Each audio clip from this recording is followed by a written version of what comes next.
안녕하세요. 2026년도 제1회 고등학교 졸업학력 검정고시 한국사 해설 시작합니다. 자, 1번 문제 바로 볼까요? 다음 중 기억에 들어갈 유물로 옳은 것은, 자, 슬기로운 구석기 시대 생활 체험 전, 구석기라고 시대를 명시해 줬네요. 장소, 경기도 연천 전곡리 땡땡 박물관, 가상현실로 만나는 막집, 직접 만드는 기억 모형. 자, 아무래도 이제 구석기 시대를 명시했기 때문에 관련된 구석기 시대 유물을 찾아보면 될 것 같습니다. 1번부터 볼게요. 1번 치구기, 2번 고려청자, 3번 주먹도끼, 4번 비파형 동검. 정답은 3번입니다. 치구기 같은 경우에는 조선 세종 때 발명된 것이고요. 고려시대 때 청자는 두 가지로 좀 분류해 볼 수가 있겠는데 11세기에는 순수청자입니다. 그리고 12세기에는 상감법이라는 것을 도입해 가지고, 상감이라는 거는 파고 거기를 메워서 유약을 바르고 구워낸 도자기를 말하죠. 그래서 상감법에 의한 청자, 청자가 나오게 됩니다. 그래서 이 두 가지를 좀 구분해서 기억해 주시면 좋겠고요. 자, 비파형 동검 같은 경우는 청동기를 대표하는 유물이라고 할 수 있겠습니다. 중국의 오래된 악기 비파처럼 생겼다고 해서 붙여진 이름입니다. 2번으로 갈게요. 자, 다음 설명에 해당하는 신라의 왕은 율령을 반포했고요. 불교를 공인했고 금관가야를 복속했다고 하네요. 자, 1번 광종, 2번 단종, 3번 버풍왕, 4번 연산군. 정답은 버풍왕이 되겠습니다. 광종 같은 경우는 고려의 4대 왕이죠. 두 가지를 제가 항상 강조하는데, 첫 번째는 과거제를 시행했다. 처음 과거제를 시행했다. 두 번째는 노비양건법이라는 것을 통해서 억울하게 노비된 사람을 양윤화시켜서 이제 국가에 세금을 내잖아요, 양인들은. 결국엔 그 세금이 국가 재정 확충에 기여할 것이고, 재정이 확충되면 또 다양한 정책들을 집행할 수 있어서 왕의 힘이 강화되는 결과를 가져오게 됩니다. 그래서 광종의 이 두 가지 정책들은 왕권 강화하고 연결됐다. 자, 단종은 6대 조선의 왕으로서 유배당하죠. 어릴 때. 그래서 세조에게 왕권을 넘겨주게 됩니다. 특별한 이제 정치적인 업적으로 기록된 것은 없습니다. 연산군 같은 경우에는 조선의 10대 국왕이고요. 보통 이제 조나 종으로 왕이 끝나는데, 군으로 끝나는 거는 이제 조나 종을 줄 수 없다는 의미가 되겠죠. 정치를 좀 제대로 못했다라고 후대의 평가를 받은 것이고, 연산군 다음에 중종이 연산군을 몰아낸 사건을 중종반정이라고 하죠. 그리고 연산군은 폐위됐습니다. 자, 그렇게 해서 2번 같은 경우에는 버풍왕의 업적이 되겠습니다. 자, 다음 문제로 넘어갑니다. 3번입니다. 자, 다음 중 기억에 들어갈 내용으로 옳은 것은, 신라 말기 왕위 쟁탈전이 계속되자 중앙의 지방 통제력이 약해졌다. 이에 호족이라 불리는 지방 세력이 무엇과 풍수지리설 등을 바탕으로 성장하였다. 1. 동학이 선종, 3. 성리학, 4. 천주교. 자, 2번이 되겠습니다. 선종이죠. 원래 이제 신라 중대까지는 교종이 많은 귀족들에게 호응을 받았는데, 이제 호족들은 새로운 지배계층이니까 어떤 새로운 불교 종파를 찾았고, 그게 이제 선종하고 딱 맞아 떨어진 거라고 볼 수 있습니다. 자, 동학 같은 경우에는 1860년에 유교, 불교, 선교를 합쳐가지고 최재우가 우리 고유의 종교로 만들었어요.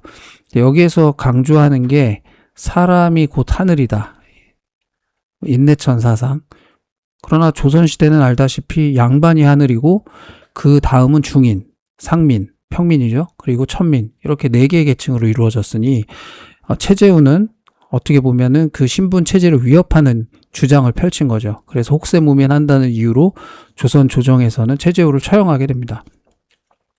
자, 성리학 같은 경우에는 고려 말에 원나라로부터 안양이라는 학자가 들어오게 돼요. 이게 이제 무엇을 공부하는 거냐면 우주의 원리, 굉장히 거창하죠. 그리고 인간의 마음 상태, 심성이라고 합니다. 이것을 연구하는 철학적 학문을 성리학이라고 하는데, 주로 이제 고려 말과 조선 건국에 기여했던 신진 사대부들이 성리학을 공부한 학자들이 많았다고 합니다. 자, 천주교는 처음에는 종교로 들어온 건 아니고 서쪽에서 온 학문이다 해서 서학으로 우리나라에 소개됐습니다. 조선 후기 때 남인들 중에 남인 실학자들, 뭐 정약용의 형제죠, 정약전, 이런 분들이 천주교를 신앙으로서 받아들이게 됩니다. 그래서 천주교는 서학으로 우리나라에 들어왔다. 자, 4번으로 넘어갑니다. 다음 중 기역에 들어갈 왕으로 오른 것은 고려 네모칸 안에 왕의 업적에 대해 알려주세요. 쌍성총관부를 공격하여 영토를 수복하였어요. 신돈을 등용하고 전민 변정도감을 설치하였어요. 자, 1번 공민왕, 2번 신문왕, 3번 고국천왕, 4번 선덕여왕. 정답은 1번 공민왕입니다. 여기 보면은 공민왕의 업적인데, 주로 이제 공민왕은 어떤 업적을 했냐면 원나라를 다시 이제 반대하면서 고려만의 자주적인, 그래서 반원 자주 정책을 펼친 왕입니다. 답변에 두 가지는 언급했네요. 쌍성총관부 공격해서 영토를 수복한 것, 천령 이북이라고 하거든요. 이게 강원 북부 쪽입니다. 지도상으로 제가 한번 그려볼게요. 자, 이렇게 되면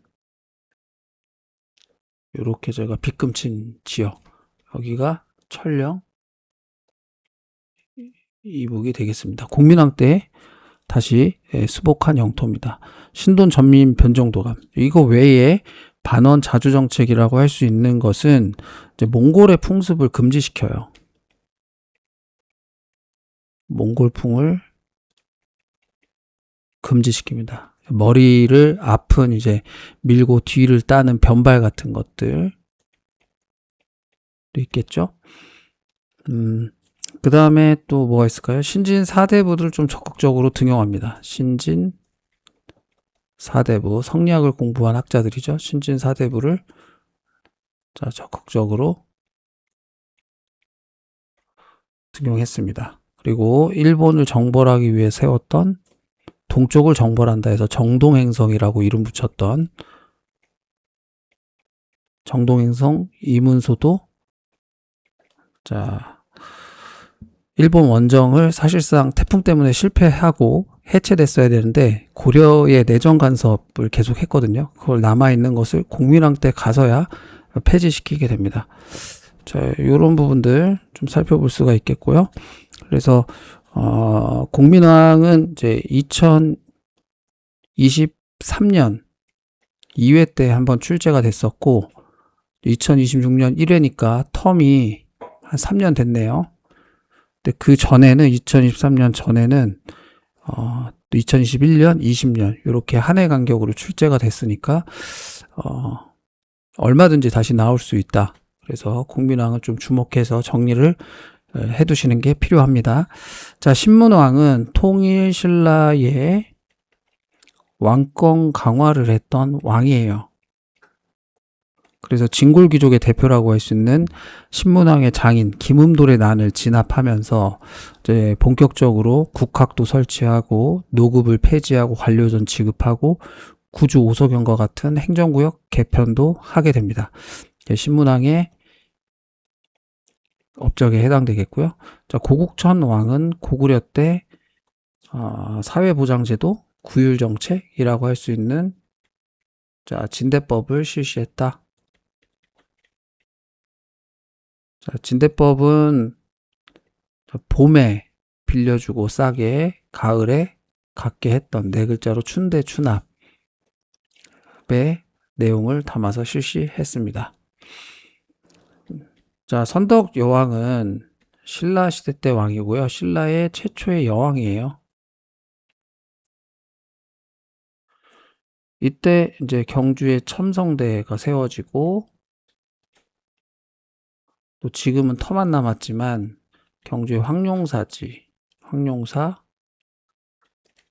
구축 목탑이 이때 세워졌습니다. 하여튼 지금 4번 문제는 공민왕을 묻는 문제였기 때문에 정답은 1번이 되겠습니다. 나머지 왕들도 간략하게 정리를 해봤고요. 5번으로 넘어가겠습니다. 자, 다음 설명에 해당하는 유물은 고려 후기 부처의 힘을 빌려 몽골의 침입을 극복하려는 취지로 제작되었다. 현재 경남 합천 해인사에 보관되어 있으며 고려 목판 인쇄술의 우수성을 보여준다. 자, 1. 경국대전, 2. 조선책략, 3. 삼강 행실도, 4. 팔만 대장경. 정답은 4번 팔만 대장경입니다. 이 박스 안에 팔만 대장경에 대해서 잘 정리를 해두었어요. 그 부분을 좀 기억하면 좋겠고, 그리고 경국대전을 한번 살펴보면 경국대전은 조선의 근간이 되는 법전입니다. 기본 법전이라고 해볼까요? 되게 편찬 시기하고 완성 시기하고 왕이 달라요. 편찬 시기는 세조가 시작을 했고 완성은 조선의 성종 때 완성이 됐습니다. 이 두 개를 좀 구분해 주시고, 그 다음에 그 부서가 6개 있잖아요. 이호예, 병, 형, 공. 그래서 육전, 경국대전도 이 6개의 그 내용을 담아서 육전체제라고 하는데 그런 특징이 있습니다. 자, 조선책략은 일본의 그 신문물을 배우기 위해서 2차 수신사로 떠났던 김홍집이 중국 그 외교관 황춘신하고 필담을 6차례 나눈 것을 책으로 묶어서 가지고 온 건데, 그 내용은 자, 중국과 친하고 친중국, 그리고 일본과 맺고 결일본, 미국과 연결해라, 연미국. 왜 이렇게 해야 되냐? 러시아를 대항하기 위해서. 이것에 대한 외교 전략을 알려준 책이 조선 책략이에요. 근데 중국하고는 원래 친했고 일본은 강화도 조약 때 체결됐으니까 맺어진 것이고요. 이제 미국만 남았네요. 그래서 조선 책략이 우리나라에 가지고 들어오면서 미국 수교해야 된다라고 하는 여론이 일고, 결국에는 조미수호 통상조약, 서양과 맺은 최초의 조약, 미국하고 체결한 조미수호 통상조약이 되겠습니다. 자, 삼강행실도는 세종 때 윤리도덕 교과서예요. 그림으로 만들어진 윤리도덕 교과서 삼강행실도. 진주에서 그 가족 간에 뭐 이렇게 안 좋은 일이 있었는데 충격을 받고 세종이 그림으로 좀 알아보기 쉽게 백성들에게 보급하면 좋겠다라고 해서 만들어진 것이 삼강행실도입니다. 자, 오답도 이렇게 한번 체크해 봤습니다. 다음 6번 문제로 가겠습니다. 다음 중 기억에 들어갈 내용으로 옳은 것은, 자, 조선시대 사림의 주도로 설립되었다. 지방에서 서년에 대한 제사와 학문 연구를 담당하였으며 또한 사림의 결속을 강화하는 역할도 하였다. 1서원, 2사헌부, 3어사대, 4유경공원. 정답은 1번 서원이네요. 서원은 그 두 가지 기능이 있어요. 교육과 제사입니다.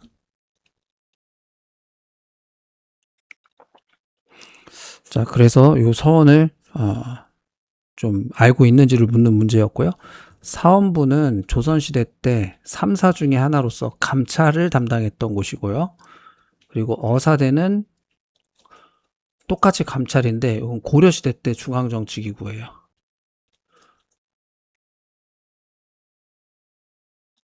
자, 그리고 4번에 유경공원은 상류층 자제한테 영어나 근대학문을 가르쳤던 그 최초의 관에서 세운 관립 근대식 교육기관이라고 할까요?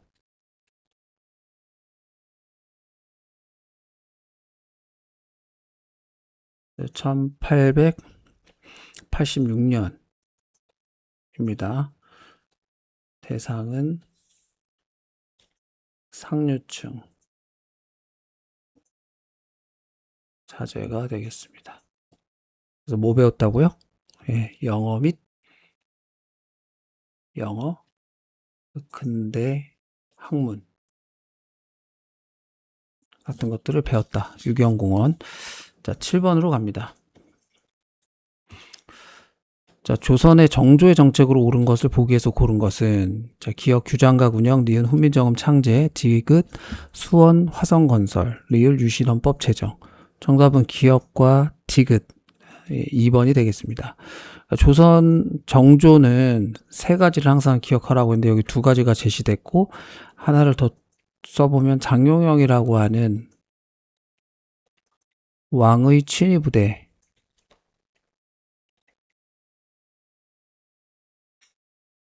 부대입니다. 요거 좀 기억하고 수원 화성을 건설할 때 요 1mm 심화해서 들어가면 실학자 정리학용이 거중기라는 것을 발명했잖아요. 무거운 돌을 들 수 있도록 이것이 화성건설에 사용됐다 정도는 조금 심화해서 기억해 주시고요.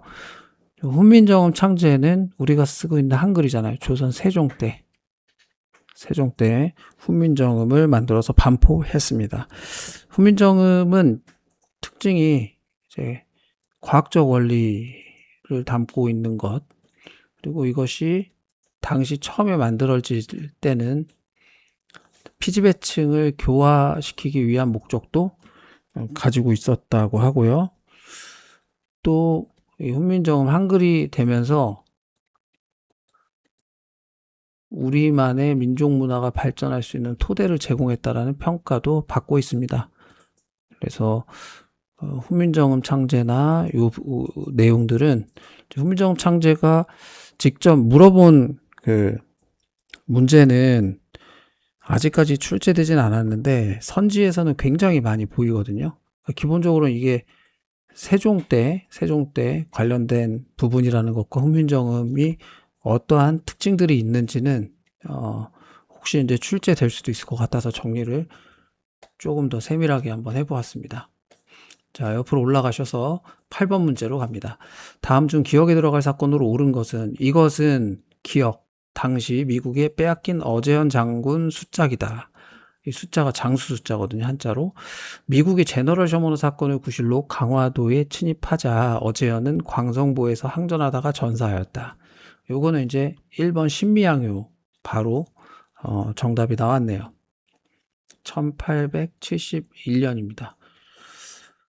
그러니까 신미양요 하면 이제 강화도에서 있었던 거고 어제현 장군이 어디에서?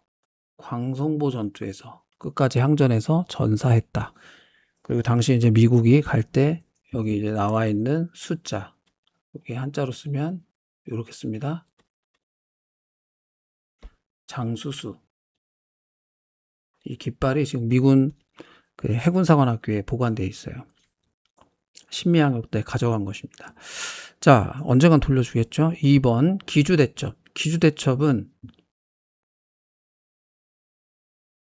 1018년.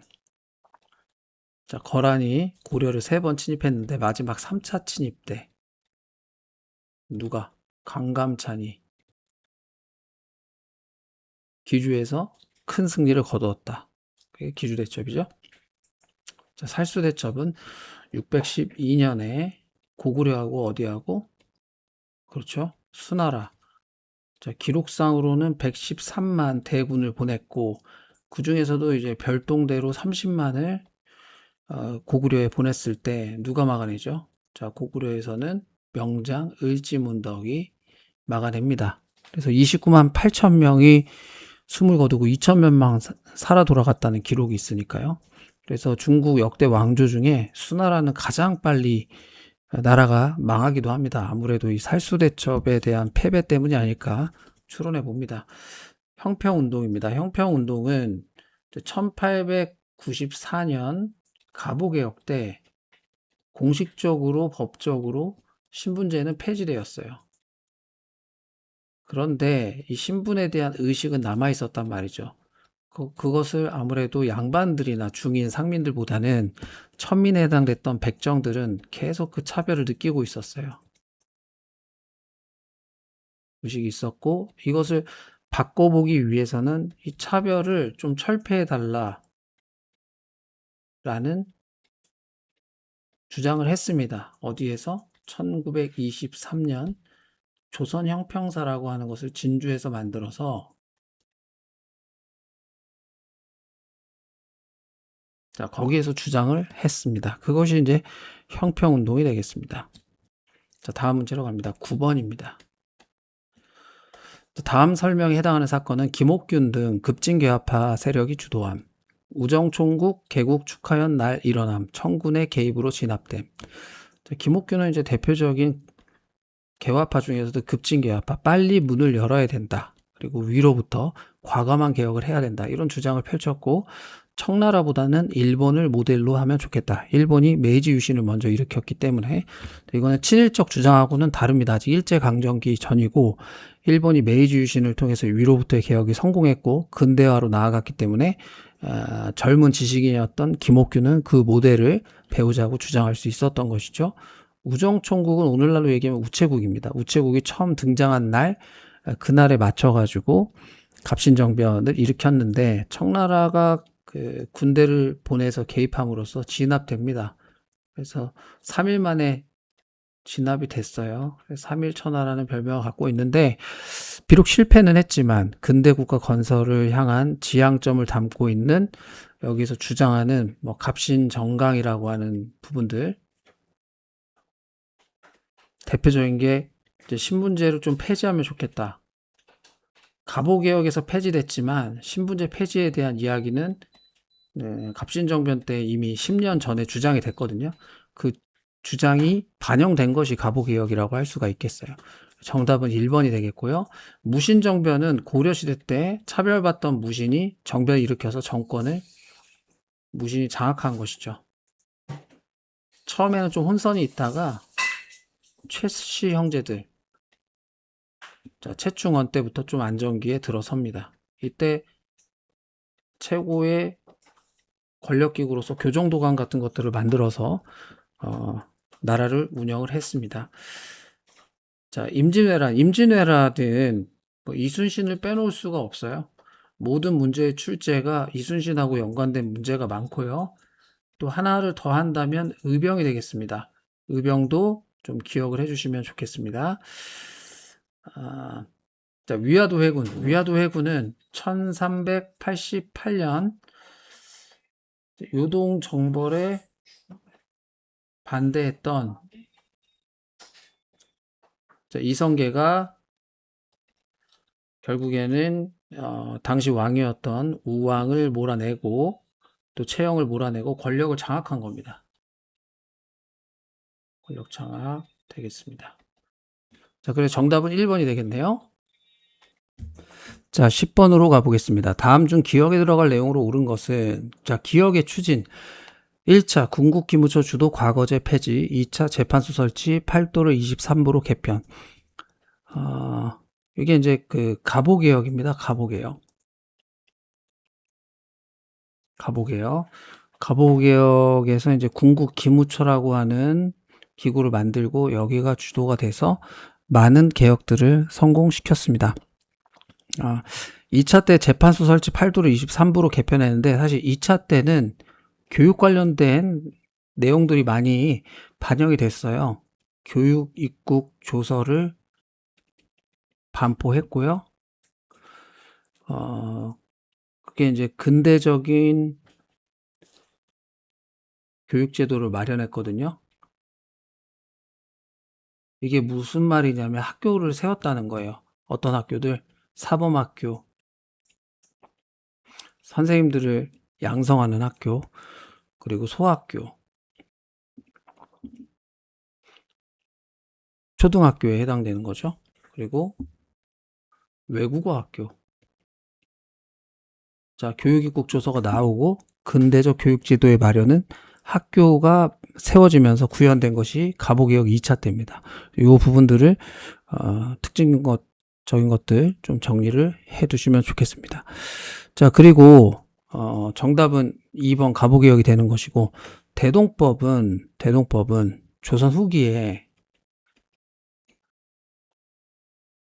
세금 걷는 제도, 그 수취체제라고 하는데, 이게 이제 그 지역마다 토산물을 납부하던 것을 납부를 하지 못하게 관리들이 막았어요. 통과를 안 시켜줘요. 그것을 방납이라고 해요. 그러니까 이거에 대한 힘든 것들이 많으니까 이제는 쌀로 1결당 12두로 내게 합니다. 그리고 이 쌀을 누구한테 주냐면 공인이라는 상인한테 줘요. 이 공인은 지역에 가서 토산물을 구매해서 다시 왕이나 관리들, 중앙 관리들이 에게 갈 수 있도록 합니다. 그렇게 되면서 경제적으로는 어떤 영향이 있었냐면 조선 후기에 상품, 화폐, 경제가 발달하게 되죠. 왜냐하면 예전에는 수동적으로 집집마다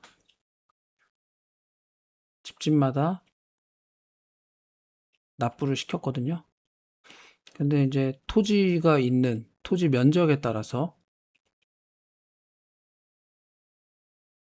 납부를 하게 되고 그것을 가지고 공인이 활용을 한 거잖아요.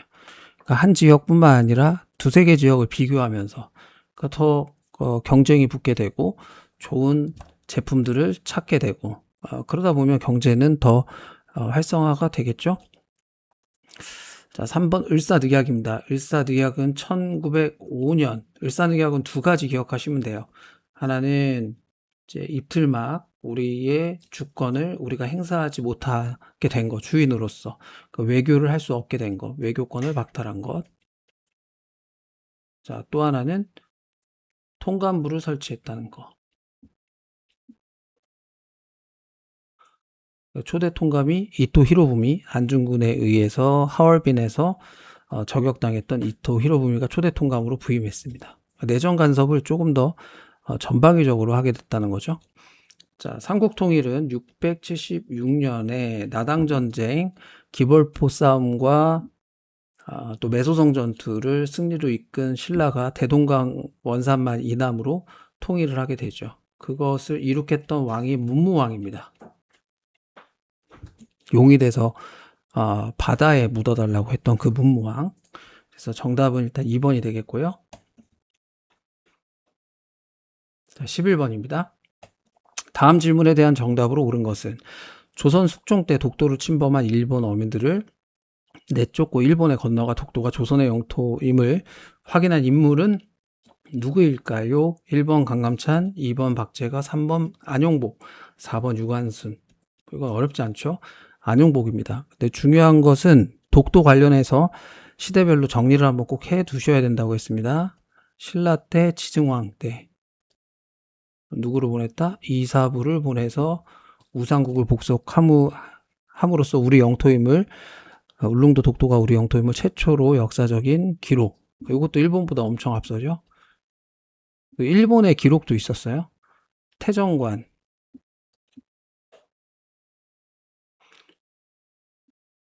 자, 태정관 지령이라는 게 있어요.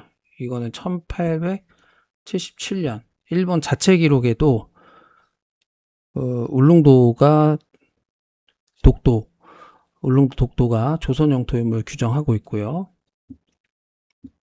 그리고 대한제국 때 칙령 41호에도 울릉도 당시 이제 울도군으로 바꾸고 여기에서 관할을 하게 했다는 기록이 있어요. 우리 영토니까 이렇게 했겠죠? 이걸 좀 기억하고 또 최근에는 연합군 최고사령관 일제가 패망하고 나서 연합군 최고사령관이 각서를 하나 발표하는데 그 각서의 넘버가 제677호예요. 1946년이었고, 자, 여기서도 울릉도와 독도가 자, 한국 영토라는 것을 명시했습니다. 자, 3번. 강감찬은 거란의 3차 침입을 막아냈다. 그리고 그것을 무슨 대첩이라고 부른다고요? 그렇습니다. 네 글자로 기주대첩. 자, 박제가는 조선 후기 때 신부는 중인인데 이때 이제 중인들도 양반이 막 늘어나니까 신분이 상승되기를 원해가지고 신분 상승 운동을 했거든요. 자, 이때 이제 규장각이라고 하는 왕의 자문 역할을 담당하는 것에 규장각 검서관으로 등용이 됩니다. 중인의 신분인데, 자, 그 내용을 좀 기억해 주시고요. 자, 유관순은 자체로 2024년 1회 때 출제가 한번 됐었는데, 자, 우선 이화학당, 나중에 이제 이화여자대학교 되는 거죠. 학생입니다. 이화학당의 학생이었고, 고향은 천안, 아우네 장터, 여기가 병천이더라고요. 병천. 에서 만세 운동을 주도했었습니다. 10대였으니까 굉장히 용감했죠. 자, 그러나 서대문 형무소에서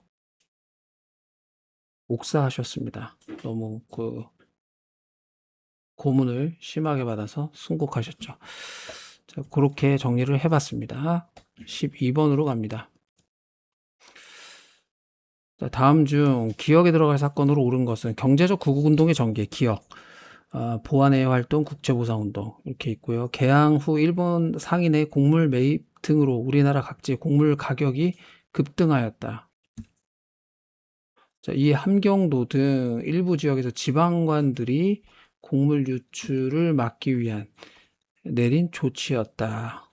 이게 이제 1번이네요. 방공령 선포. 곡식이 나가는 것을 방어하는 명령. 이것이 방공령이죠. 내용 그대로. 자, 독립공채는 언제 등장하냐면 대한민국 임시정부 때 정부를 운영하려면 자금이 많이 필요하잖아요. 그래서 이 자금을 모집하기 위해서 발행된 것이 애국공채입니다. 위에 발행됐다. 3번 금융실명제를 실시한 것은 이거는 은행 업무 같은 것에서 실제 이름을 사용하자라는 것이고 김영삼 정부 때 시행됐었습니다. 자, 경부고속도로 건설은 자, 박정희 정부 때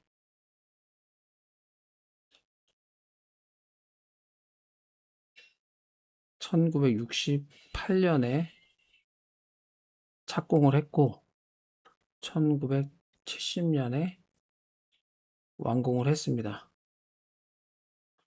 헬기 타고 공중에서 지도 위에 자대고 그었다고 뭐 그런 일화가 있던데 확인이 필요한 것이고 하여튼 2년 만에 서울과 부산 키로로 따지면 당시에 415.42km 이거 TMI인데요. 이게 완공되면서 전국이 일일 생활권이 가능해졌고 또 경제적인 어떤 물류 이동 같은 데 큰 기여를 했고 또 전국의 관광이라든지 이것도 활성화되기 시작했죠. 자, 13번입니다. 다음 중 기억에 들어갈 내용으로 옳은 것은 1883년 방문국에서 우리나라 최초의 신문인 기억의 창간호를 발간하였다. 자, 10일에 한 번씩 발간된 이 신문은 정부의 개화 정책을 알리고 국내의 정세를 소개하였다. 1번 동명황편, 2번 삼국사기, 3번 주자가래, 4번 한성순보. 정답은 4번입니다. 자, 이 유형은 최초로 검정고시에서 좀 선보인 문제네요.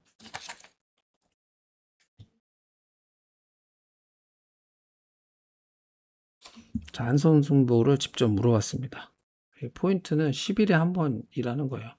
이게 이제 한자로는 열흘 순이거든요. 열흘. 순보로 끝났다는 거는 열흘에 한 번. 일간신문 같은 거는 일보라고 하잖아요. 무슨 땡땡 일보. 그리고 일주일에 한 번씩 되는 거는 주보라고 하죠. 주보. 그리고 순보는 10일에 한 번씩. 자, 그럼 다른 오답들 한번 챙겨보겠습니다. 동명왕편은요, 고려 후기의 역사책이에요. 고려 후기에 이규보가 고려 후기의 역사책인데 고구려를 세웠던 주몽의 업적을 칭송한 시입니다. 주몽을 동명왕이라고도 불렀다고 하더라고요. 자, 두 번째 삼국사기입니다. 삼국사기는 김부식이 왕명을 받아가지고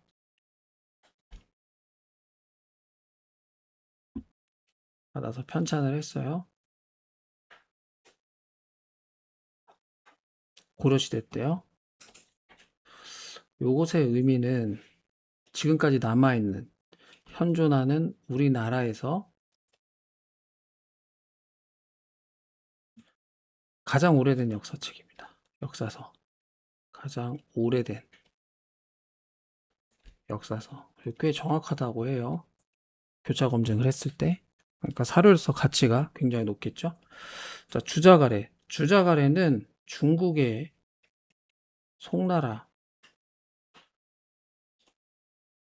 성리학자 주이라는 분이 계세요.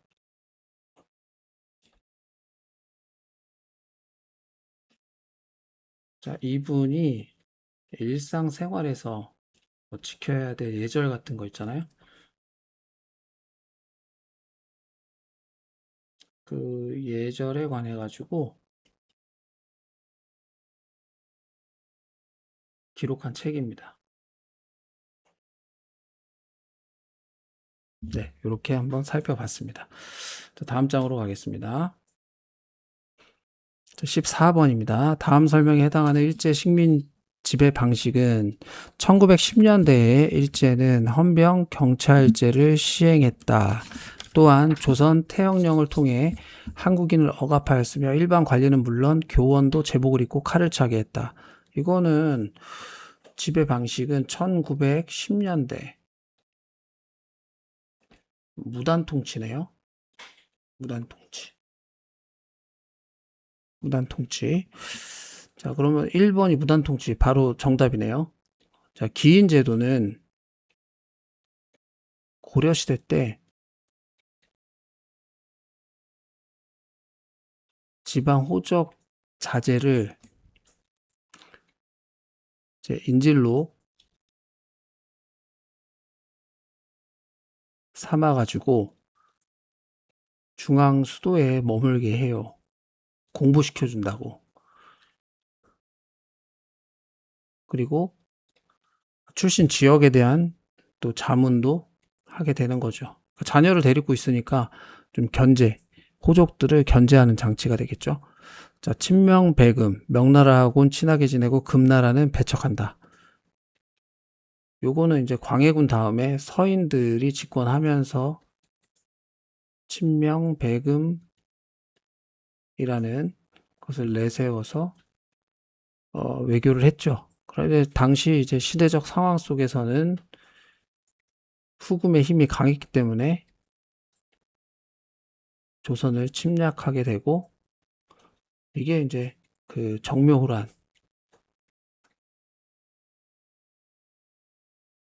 되는 것이고요. 이후에 또 병자호란으로 이어지게 됩니다. 자, 햇볕 정책을 보시죠. 햇볕 정책은 김대중 정부에서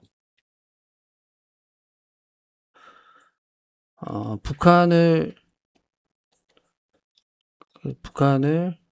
제재하는 게 아니라 화해하고 협력하기 위해서 방향 설정을 한 것이 햇볕 정책입니다. 뭐 옷을 바람하고 그 햇볕이 지나가던 나그네 옷을 어떻게 벗게 할 것인가 라고 했을 때 바람을 강하게 불었을 때는 더 꽁꽁 싸매는 모습을 보여줬고 햇볕을 뜨겁게 쬐을 때는 옷을 하나하나씩 벗는 것을 보면서 결국에는 그 마음에 어떤 그 막힘을 열기 위해서는 따뜻한 햇볕과 같은 것이 필요한 것이 아니냐. 거기에서 착안을 해가지고 정책 이름이 만들어졌습니다.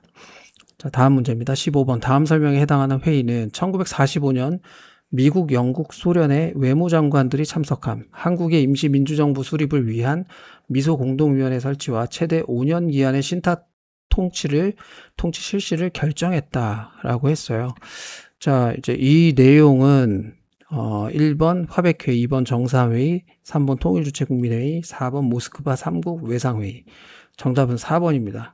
이게 이제 1945년 12월 우리나라가 광복하고 그해 마지막 달이었던 12월 달에 이런 내용들이 정해지게 됩니다.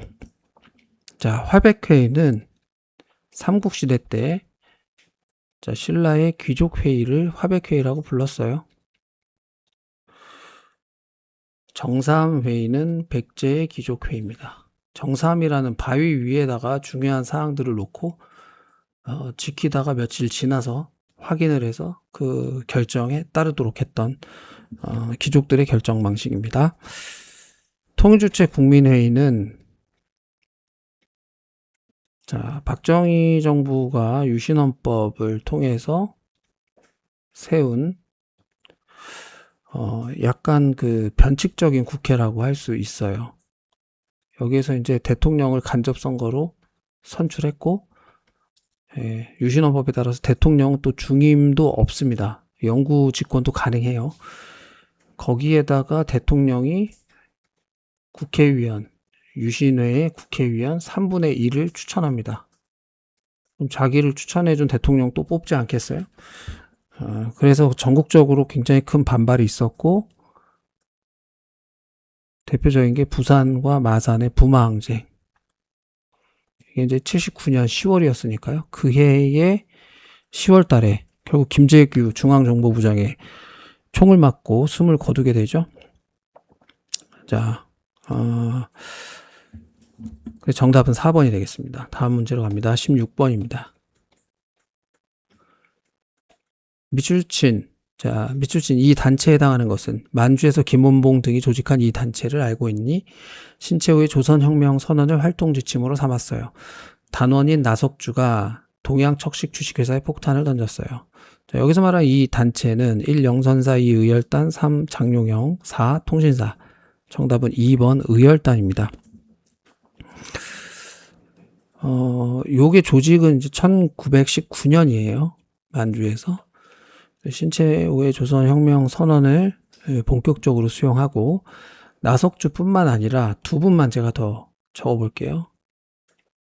김익상이라는 의월 단원은 식민 통치의 중심부라고 할 수 있죠. 조선 총독부 에다가 폭탄을 투척합니다.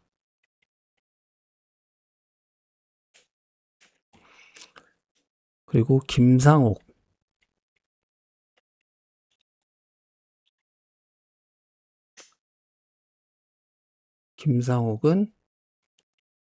독립운동가들을 많이 잡아갔던 종로경찰서에 폭탄 투척합니다. 그래서 요 세 분은 의열 단원이고 요런 주로 폭탄 던지는 것들을 활동을 했던 의열단. 신채호의 조선혁명 선언을 활동 지침으로 삼았다 정도 정리하시면 되겠습니다.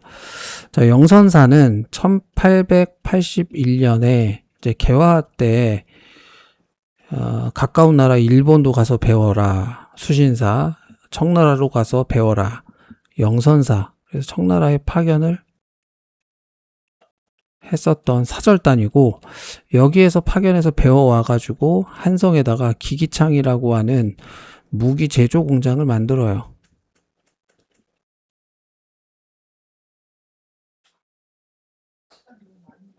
자, 그 부분을 좀 기억하시고요.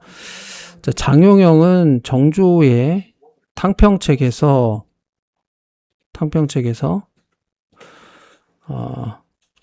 왕의 친위 부대, 왕의 직속이죠. 장용영이 있었다.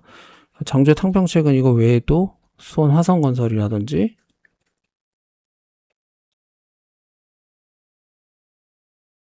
또 규장각 같은 것들을 기억하시면 되겠고요. 자, 통신사는 임진왜란 이후에 일본 에도막부, 일본의 요청으로 우리나라에서 한 번 갈 때 한 400명 정도에서 3개월에 걸쳐서 가게 됐고 19세기까지 한 12차례 정도 파견됐습니다. 요것은 조선의 문화를 일본에 전파해주는, 그러니까 우리가 가르쳐주는 거죠. 나중에 이제 수신사라든지 영선사는 역으로 우리가 가서 배워오는 거죠. 그 차이가 좀 있습니다. 자, 17번입니다. 다음 중 기억에 들어갈 내용으로 옳은 것은 다큐멘터리 기획안 제목 민족문화의 수호자 기억 목적 일제강점기 우리말을 지키기 위한 활동 재조명 구성 1부 한글 맞춤법 통일한 제정 2부 우리말 조선말 큰사전 편찬 노력 자, 1 집사부 2 집현전 3 도병마사 4 조선어학회 정답은 4번 조선어학회가 되겠습니다. 조선어학회가 최근에 연이어서 출제가 됐어요. 2025년 1회 때 그리고 2026년 1회 때 가장 최근이죠. 두 번 중요하게 우리 한글과 관련된 일제강점기 때 노력을 좀 중요하게 다루고 있다라는 것이고 집사부는 언제 등장하냐면 이게 이제 통일신라 때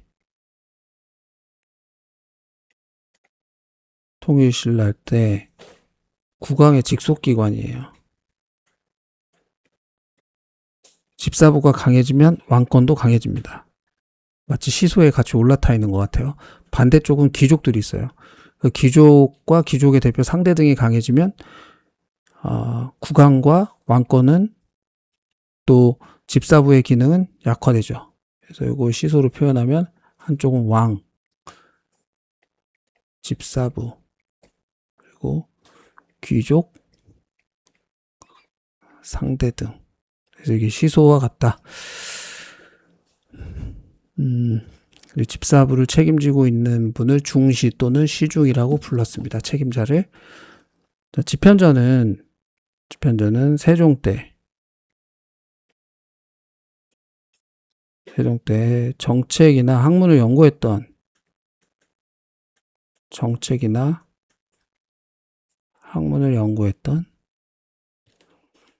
곳이라고 할 수 있겠고요. 도병마사는 고려의 독자적 기구죠. 독자적 기구로서 국방이나 군사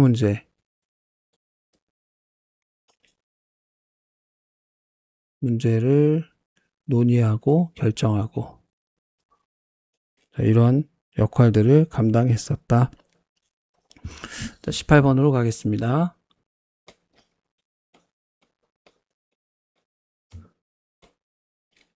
자, 밑줄친 이 시기에 볼 수 있는 모습으로 가장 적절한 것은 중일전쟁 이후 일제가 침략 전쟁을 확대하던 이 시기에 일제는 한국인을 전쟁에 본격적으로 동원하고자 하였다. 이를 위해 황국 신민화 정책을 강화하였다. 자, 최근에 이 황국 신민화 정책을 묻는 문제들 계속 등장하고 있습니다. 그러면 황국 신민화 정책은 뭐가 있느냐? 자, 4가지. 자, 우선 첫 번째 황국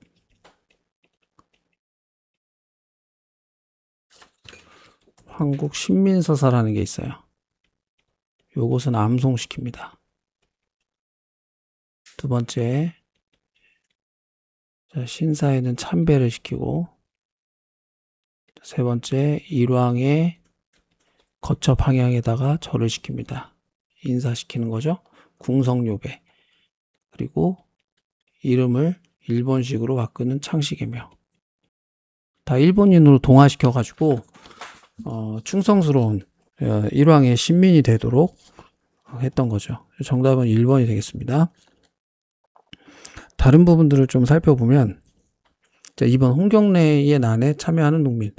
홍경래의 난은 1811년에 홍경래 자체가 몰락 양반이었고, 또 평안도에 대한 차별, 대우 이런 것들이 복합적으로 불만을 갖게 되면서 일으키게 되죠, 난을. 또 세도 정치에 대한 문제도 있었고요. 회단, 지역 차별. 그래서 꽤 성을 차지하고 오래 가요. 한 3개월 정도 정부군에 의해서 진압받고 나는 실패하게 됩니다. 자, 당으로 유학을 가는 육두품 학자 뭐 한 명만 좀 뽑아본다면 신라 말에 채치원이 있을 수 있겠습니다. 자, 채치원은 중국의 당나라에 가서 외국인을 대상으로 하는 빈공과라는 시험에 합격을 했고요. 또 글을 엄청 잘 써가지고 황소의 난이 일어났을 때 이 황소의 난을 토벌해야 된다. 토황소 경문 작성해서 유명한 문장가가 되었고요. 그리고 이제 돌아와서는 당시 여왕이었어요. 진성 여왕 때 좀 건의드리상 시무책 10여 조를 건의하기도 했습니다. 네, 수용이 되진 않았고, 자, 당으로 유학을 가는 육두품 학자들, 대표적으로 채치원이 있었다. 4번 삼청교육대 운영을 비판하는 기자. 삼청교육대는 전두환 군사정부 시절에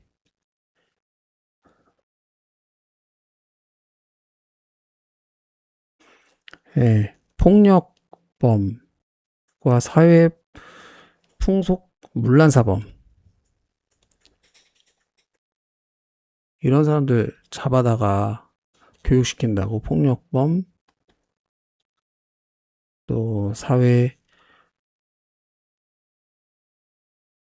풍토를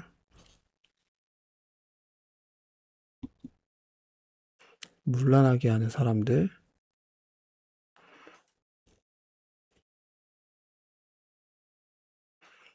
뭐 이 사람들 데려다 교육한다고 했겠지만 실질적으로는 굉장한 인권 탄압 네, 뭐 하루 종일 기합받는 거나 마찬가지니까 삼청교육대는 굉장히 공포였고 또 운동권 학생들이 군대로 가게 됐을 때 이 삼청교육대에 보내지기도 했었습니다. 자, 19번입니다. 기역에 들어갈 사건으로 옳은 것은 1950년 북한군의 남침 기역, 1953년 정전 협정. 자, 이건 6.25 전쟁의 전개 과정에 대한 문제입니다. 흐름 알고 있느냐? 자, 기역에 들어갈 거 1. 병자호란 2. 아간파천 3. 이모군란 4. 인천 상륙작전. 자, 정답은 4번이 되겠습니다. 병자호란은 1636년 후금이 청나라로 국호를 바꾸고 자, 조선에 자, 우리가 임금이고 너네는 신하해라. 군신관계를 요구해요. 근데 이것을 수용하지 않습니다. 그래서 쳐들어오죠. 그게 병자호란입니다. 그리고 이제 남한산성에 들어가서 버텨요. 근데 당시 겨울이고 추워서 버티다가 이제 항복하죠. 어디에서? 삼전도에서. 거기에서 굴욕적인 항복을 해서 삼전도의 굴욕이다. 이렇게 부릅니다. 자, 그 다음에 아관파천. 아관파천은 1896년, 1년 전에 을미사변 명성황후 시해 사건이 있었고, 궁궐에서 자기 부인을 잃었던 고종은 충격을 받고 신변의 위협을 느껴서 어디로? 다른 나라 대사관, 당시에는 공사관, 러시아 공사관으로 피신을 했다. 이것을 아관파천이라고 부른다. 이모군란은 1882년에 신식군대인 별기군에 비해서 상대적으로 구식군인에 대한 급료, 월급 지불도 제대로 되지 않고 차별대우가 누적이 되면서 일어났던 사안이죠. 이모군란이고요. 그래서 일본 공사관을 습격했고 왕비는 충주로 피신하고 흥선대원군이 재집권도 했고 하지만 청나라의 개입으로 진압됩니다. 그리고 흥선대원군은 청나라로 압송하게 되죠. 99인의 차별대우, 이 불만이 쌓여서 일어났던 사건이 이모군란이다. 로 기억하면 되겠습니다. 자, 인천 상륙작전이 정답이고 1950년 9월 중순 경에 성공하게 되면서 이제 압록강까지 진격하게 되는 것이죠. 자, 옆 페이지로 가서 20번입니다. 다음 중 기억에 들어갈 내용으로 옳은 것은 1943년에 미국, 영국, 중국 정상들이 참석한 카이로 회담의 내용이 무엇이니 제2차 세계대전의 전후 처리를 의논하면서 기억하였어. 자, 1. 천리장성 축조, 2. 한국의 독립을 결의, 3. 통리기무화문을 조직, 4. 전국의 척화비를 건립. 2번입니다. 한국의 독립을 결의했다. 이것도 이제 최근에 출제 빈도가 높아요. 2022년 2회 출제됐고 2025년 2회 출제됐고요. 바로 지난번이죠. 작년 2회 때, 그리고 올해 2026년 1회 때 출제가 됐습니다. 그러니까 요거는 또 나올 수 있다는 말씀을 드리는 거예요. 천리장성을 축조했다. 1번. 요거는 천리장성은 우리 역사에서 두 번 있어요. 한 번은 고구려 때, 또 한 번은 고려 때. 자, 지도를 그려서 보여주면 고구려 때는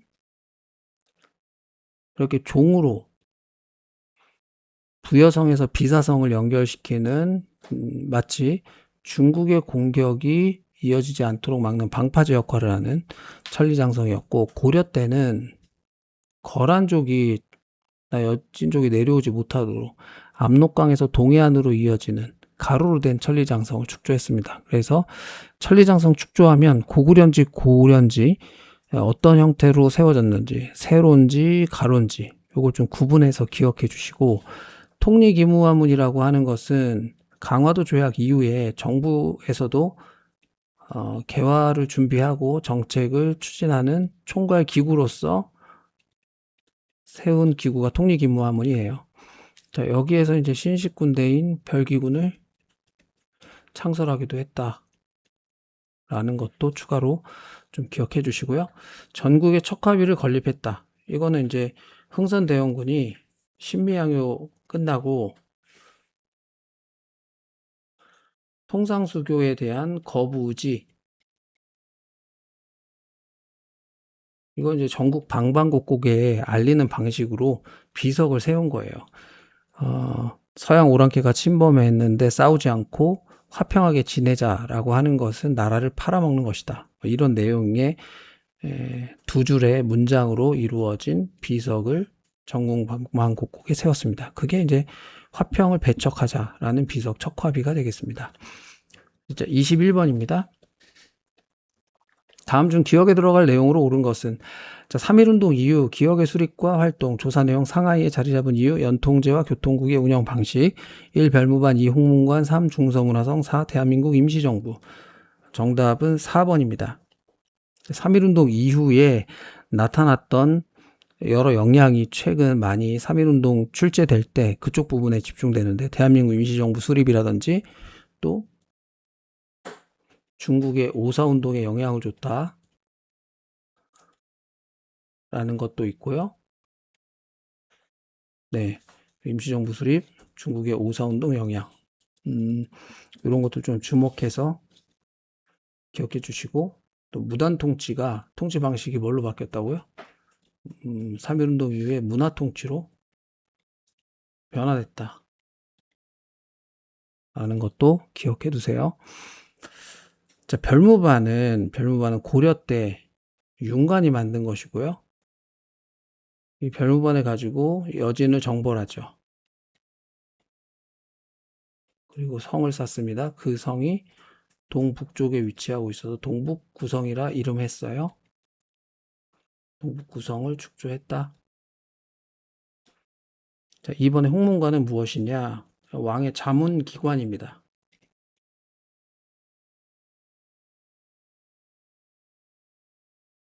기관이고 임금과 신하들하고 토론이라고 할 수 있는 경연을 주관한 부서고 사원부, 사관원, 홍문관 요 세 기관은 합쳐서 3사라고도 불렀어요. 사관원, 사원부, 홍문관 뭐라고 부른다고요? 3사. 3사는 오늘날로 치면 언론 기능을 맡았다. 이 언론 기능의 핵심은 권력을 뭐 하는 겁니까? 견제하는 거죠. 비판하고. 자, 그것이 3사의 역할이었다. 조선시대 때. 자, 중서문화성은 고려 때 중앙 정치기구입니다. 중앙의 정치기구로서 국가의 정책을 심의하는 곳. 여기에 장관이 문화시중이라고 했죠.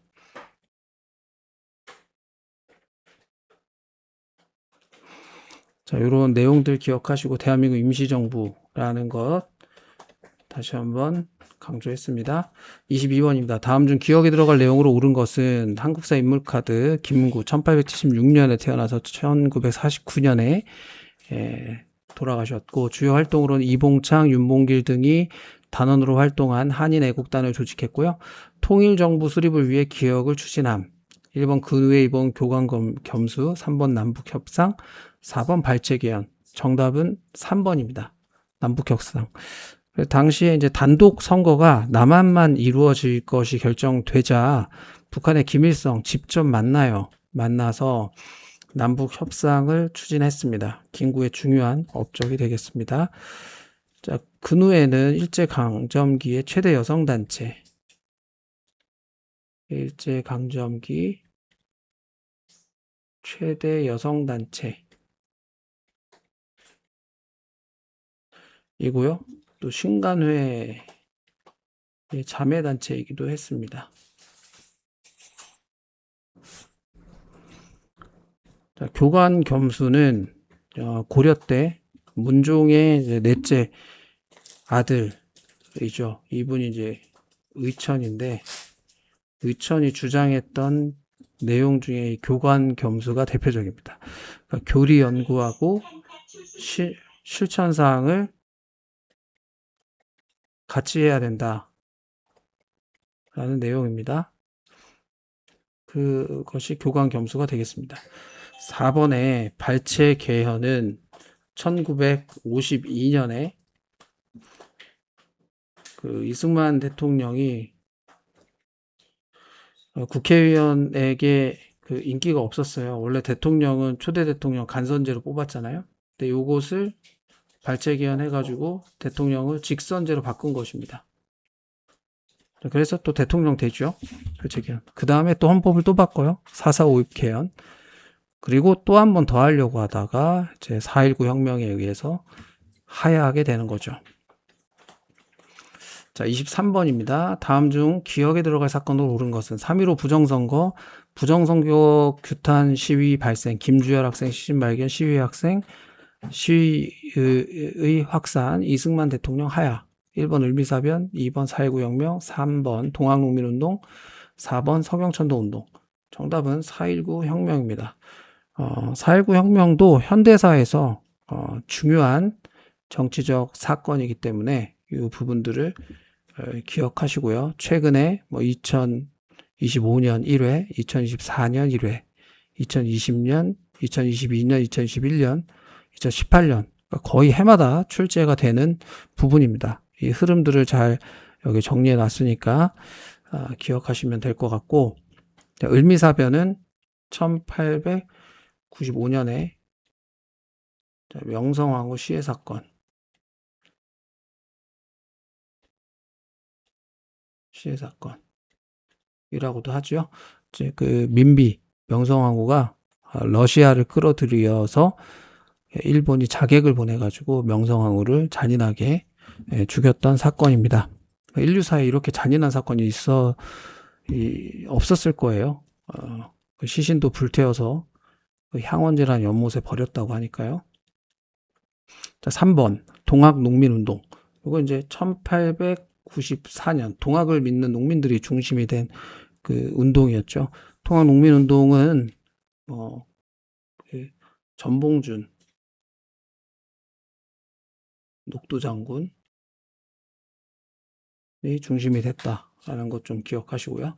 자, 4번 서경천도 운동은 1135년. 원래 고려의 수도는 개경이었는데 서경으로 천도하자는 것은 개경보다 서경이 낫다. 땅이 좀 낫다. 풍수지리설이 배경이 된 것이고, 또 이제 그 독자적 연호도 쓰고 금나라도 정벌하다고 하고 여러 주장들을 펼칩니다. 근데 결국에는 이제 개경 세력의 반대, 김부식을 중심으로 한 관군에 의해서 진압되게 됩니다. 자, 다음 문제입니다. 24번. 다음 중 기억에 들어갈 내용으로 옳은 것은, 자, 박정희 정부가 추진한 정책에는 무엇이 있을까? 자, 박정희 정부 정책을 묻는 거네요.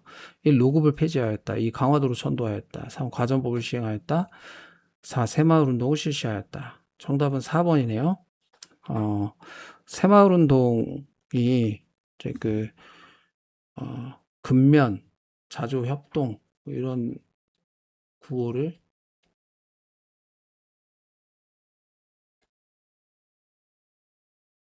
내세웠고요.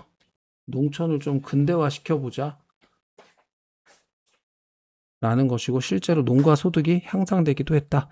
한계는 유신체제에 이용됐다는 비판도 받는다. 자, 1번 노급을 폐지한 것은 통일신라 시대 때 신문왕 때 노급을 폐지하고 관료전을 지급했죠.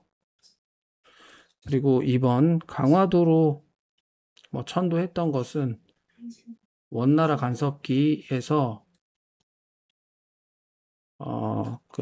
수도를 개경해서 강화도로 옮긴 것을 말하는 것이고, 그리고 과전법을 시행한 것은 조선이 건국되기 1년 전에 조선의 신진 사대부들의 경제 기반을 마련하기 위한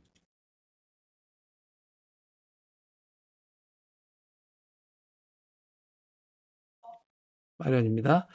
자, 마지막 25번입니다. 다음 중 기억에 들어갈 내용으로 옳은 것은 1987년 전두환 정부의 4.13 호원 조치에 맞서는 시위가 이어졌다. 이 과정에서 이한열이 체류탄에 맞아 쓰러지자 시위는 격화되었다. 그 결과 정부는 기억을 하였다. 자, 1. 공명처벌 발급, 2. 광무개혁을 실시, 3. 식목도감 설치, 4. 대통령 직선제 개헌을 수용.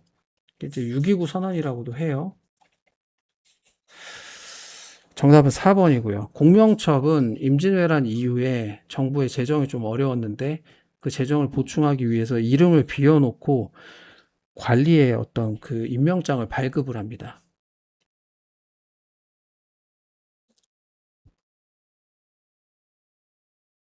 재정 문제 해결을 위해서 발급을 해요.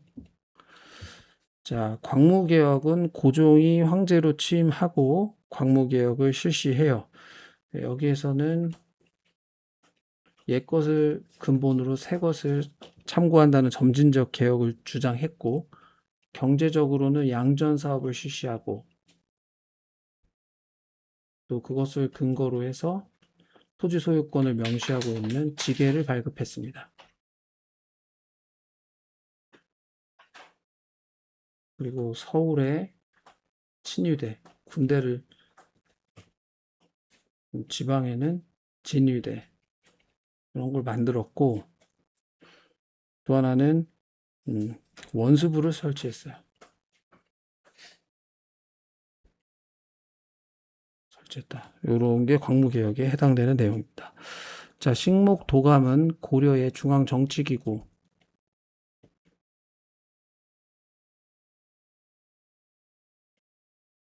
기구에서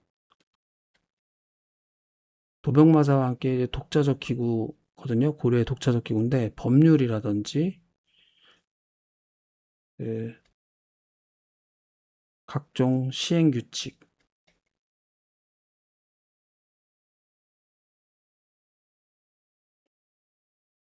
재정을 맡았습니다. 자, 이렇게 해서 25번까지 다 풀어봤습니다. 대단히 수고 많으셨습니다.